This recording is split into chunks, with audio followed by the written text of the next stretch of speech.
शेती ज्ञान सागरमध्ये आपल्या सगळ्यांचं खूप खूप स्वागत आहे. आपलं हे चॅनल खास आपल्यासारख्या शेतकरी बांधवांसाठी आहे. इथं आपण शेतीतल्या प्रत्येक गोष्टीची माहिती अगदी सोप्या भाषेत समजून घेतो, जेणेकरून आपल्या मेहनतीला योग्य दाम मिळावा. आज आपण गुलाबाच्या फुलांबद्दल बोलणार आहोत. शेतात तर फुलं एकदम छान दिसतात, पण बाजारात गेल्यावर त्यांना हवा तसा भाव मिळत नाही. असं का होतं? चला, आज आपण गुलाबाच्या काढणीनंतरच्या काळजीचं ते गुपित उलगडूया, जे आपला नफा वाढवू शकतं. हा अनुभव आपल्यापैकी अनेकांना आला असेल, नाही का? शेतात इतकी सुंदर दिसणारी फुलं बाजारात पोचेपर्यंत पार सुकून जातात. आपण एवढी मेहनत घेतो, पैसा लावतो, आणि मग हे सगळं असं डोळ्यासमोर वाया जाताना पाहिलं की खरंच खूप वाईट वाटतं. पण थांबा, काळजी करू नका. यावर अगदी सोपे आणि खात्रीशीर उपाय आहेत. बघा, आपल्या फुलांची क्वालिटी तर उत्तम असते, पण तरीही त्यांना कमी भाव मिळतो. याचं खरं कारण आहे, फुलं तोडल्यानंतर आपण त्यांची योग्य काळजी घेत नाही. फुलाच्या शेतापासून ते बाजारापर्यंतचा हा जो प्रवास आहे ना, यातल्या प्रत्येक छोट्या छोट्या गोष्टींची जर आपण काळजी घेतली तर फुलांचा ताजेपणा आणि सौंदर्य एकदम टिकून राहतं. पाहूया तर मग हा प्रवास कसा करायचा. सगळी सुरुवात होते ती योग्य काढणीपासून. हा संपूर्ण प्रक्रियेचा पाया आहे, आणि जर आपला पायाच मजबूत नसेल तर पुढच्या मेहनतीवर पाणी फिरायला वेळ लागणार नाही. म्हणूनच फुलं कशी आणि कधी काढायची हे समजून घेणं सगळ्यात महत्त्वाचं आहे. आता फुलांची काढणी कधी करायची हे 2 गोष्टींवर अवलंबून आहे. जर आपला बाजार जवळ असेल तर थोडं उमरलेलं म्हणजे पाकळ्या किंचित उघडलेलं फूल तोडलं तरी चालतं. पण जर बाजार लांब असेल तर आपल्याला घट्ट कळीच तोडावी लागेल, म्हणजे प्रवासात ती खराब होणार नाही. आणि एक गोष्ट कायम लक्षात ठेवा, फुलं काढायची सगळ्यात चांगली वेळ म्हणजे पहाटेची. कारण यावेळी गुलाबाच्या रोपाने रात्रभर पाणी शोषलेलं असतं आणि फुलं एकदम टवटवीत असतात. बरं, वेळ तर समजली, पण फूल तोडायचं कसं? त्यासाठी या 4 गोष्टी कायम लक्षात ठेवा. पहिली, नेहमी धारदार आणि स्वच्छ कात्री वापरायची. दुसरी, फुलाचा दांडा शक्यतो लांब ठेवायचा. तिसरी, दांडा नेहमी तिरका कापायचा, सरळ नाही. आणि चौथी, सगळ्यात महत्त्वाची, फूल तोडल्याबरोबर एक क्षणही न थांबता त्याला लगेच पाण्याच्या बादलीत ठेवायचं. आता अनेकांना प्रश्न पडला असेल की दांडा तिरकाच का कापायचा? यामागे एक साधं विज्ञान आहे.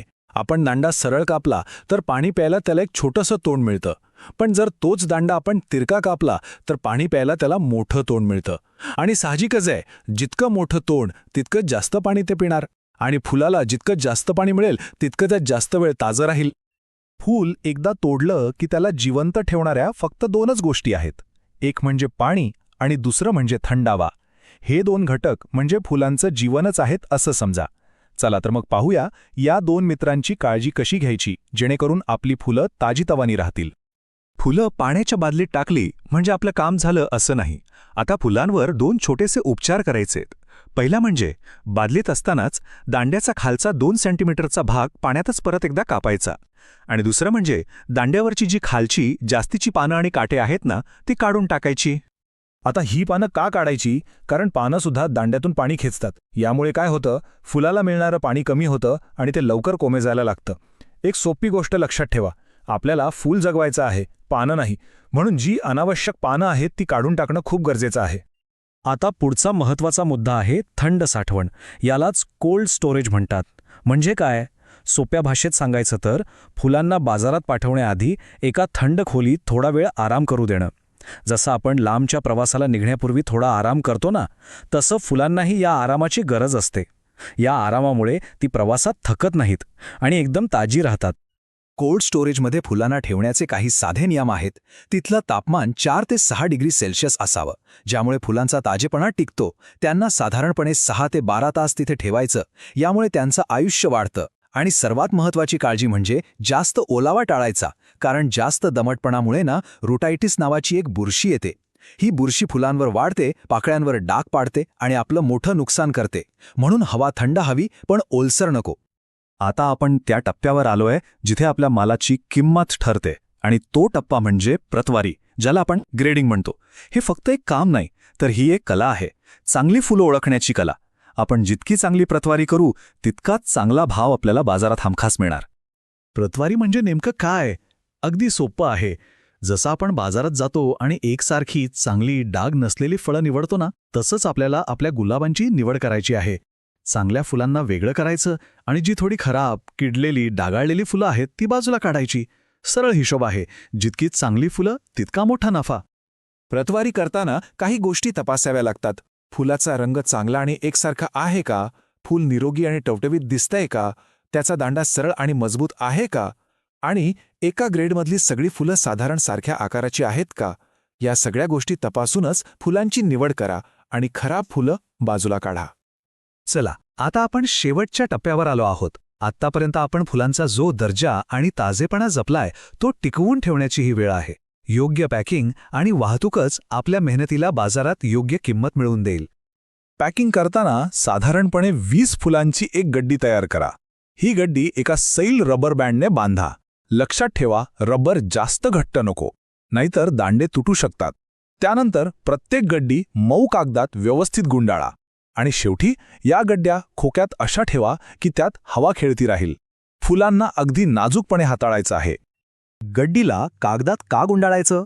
कारण हा कागद फुलांसाठी एका सुरक्षा कवचासारखं काम करतो. त्यामुळे वाहतुकीत होणाऱ्या धक्क्यांपासून फुलं सुरक्षित राहतात.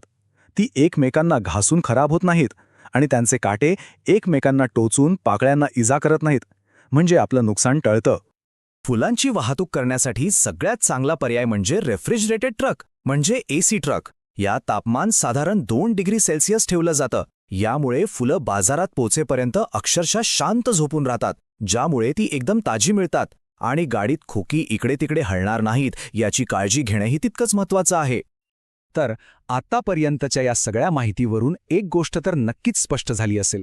गुलाबाच्या शेतीतून जास्त नफा मिळवण्याची किल्ली दुसऱ्या कोणाकडे नाही, तर ती आपल्याच हातात आहे. फक्त योग्य पद्धती वापरल्या की यश नक्कीच मिळतं.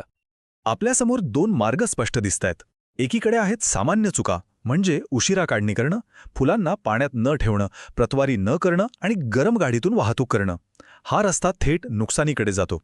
आणि दुसरीकडे आहे योग्य पद्धत, वेळेवर काढणी, योग्य काळजी, उत्तम प्रतवारी आणि थंड वाहतूक. हा रस्ता थेट आपल्या नफ्याकडे जातो. आता निवड आपली आहे. आणि या योग्य रस्त्यावर चालण्याचं बक्षीस काय आहे? तर थेट 20 ते 30% जास्त भाव. विचार करा, फक्त थोडीशी काळजी घेतली तर आपल्या उत्पन्नात केवढा मोठा फरक पडू शकतो. हीच वाढ म्हणजे आपल्या घामाचं आणि मेहनतीचं खरं फळ आहे. आजच्या या संपूर्ण माहितीचा सार या एका वाक्यात आहे. एक गोष्ट कायम लक्षात ठेवा, गुलाब शेतीतलं खरं यश फक्त चांगली लागवड करून मिळत नाही, तर फुलं तोडल्यानंतर आपण जी शास्त्रीय काळजी घेतो ती सुद्धा तितकीच किंबहुना जास्तच महत्त्वाची आहे. तर मग ह्या सोप्या पण महत्त्वाच्या गोष्टी अंमलात आणून आपण आपल्या गुलाबाचं आणि आपल्या नफ्याचं नशीब नक्कीच बदलू शकतो. ह्या पद्धती वापरून बघा आणि आपल्या उत्पन्नातला फरक स्वतः अनुभवा. आजची ही माहिती आपल्याला कशी वाटली हे आम्हाला नक्की सांगा.